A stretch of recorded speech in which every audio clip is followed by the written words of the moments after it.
বাচ্চাদের জন্য স্বাস্থ্যকর ও পারফেক্ট একটি নাস্তার রেসিপি আজ আপনাদের সাথে শেয়ার করব। আসসালামু আলাইকুম ভাইয়া আপুরা, যে যেখান থেকে আমার ভিডিওটি দেখতেছেন, আশা করি সবাই ভালো আছেন, সুস্থ আছেন। আলহামদুলিল্লাহ, আমিও ভালো আছি। পুরো ভিডিওটা না টেনে দেখার অনুরোধ হলো সবাইকে। একটি লাইক ও একটি কমেন্ট করে পাশে থাকবেন সবাই।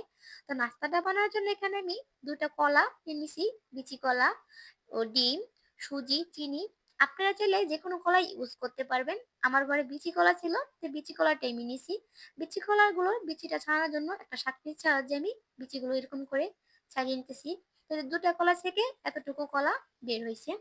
এখন এটাতে অ্যাড করে দিব পরিমাণ মতো সুজি ও একটা ডিম, পরিমাণ মতো চিনি ও সামান্য একটু লবণ। এখন সবগুলো উপকরণ একসাথে ভালো করে মিশিয়ে নেব। আপনারা চাইলে এখানে দুধও অ্যাড করতে পারেন, লিকুইড দুধ কিংবা গুঁড়া দুধ।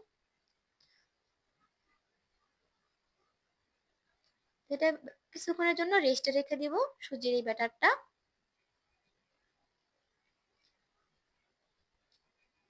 তো এটা কিছুক্ষণ রেস্টে রাখা দেওয়ার পর এদিকে আমি তেলটা গরম হতে বসিয়ে দিছি। এখন একে একে বড়ার মতন করে দিয়ে দিব, কিছুটা বড়া পিঠার মতন দেখা যায়। তো আপনারাও চাইলে খুব সহজেই আপনাদের বাচ্চাদেরকে বিকালে কিংবা সকালের নাস্তার জন্য এই সহজ রাস্তাটা বানিয়ে দিতে পারেন। বাচ্চারা অনেক মজা করে খাবে। তো এই যে আমি প্রথম পিঠাগুলো উঠিয়ে নিছি ভেজে। এখন সেম প্রসেসে বাকি পিঠাগুলো দিয়ে দিব। আমার আজকের ভিডিওটা আমার সাবস্ক্রাইব ভাই বোনের ছাড়াও যারা দেখতেছেন, প্লিজ বোনটার চ্যানেলটিকে সাবস্ক্রাইব করে পাশে থাকেন। আপনাদের সকলে ভালোবাসা ও দোয়া চাই। আরো এরকম নিত্য নতুন রান্না বান্না পেতে চ্যানেলটি অবশ্যই সাবস্ক্রাইব করবেন।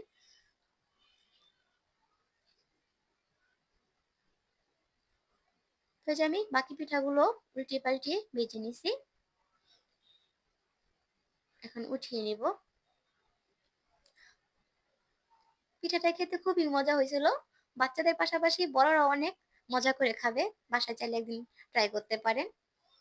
তো এই যে আমার পিঠাগুলো রেডি, আপনাদেরকে একটা ভেঙে দেখাইতেছি।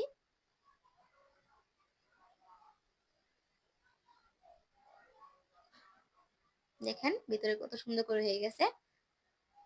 তো সব ভালো থাকবেন, সুস্থ থাকবেন। দেখা হবে আগামীকাল অন্য কোনো ভিডিওতে। আজ এই পর্যন্তই। আল্লাহ হাফেজ।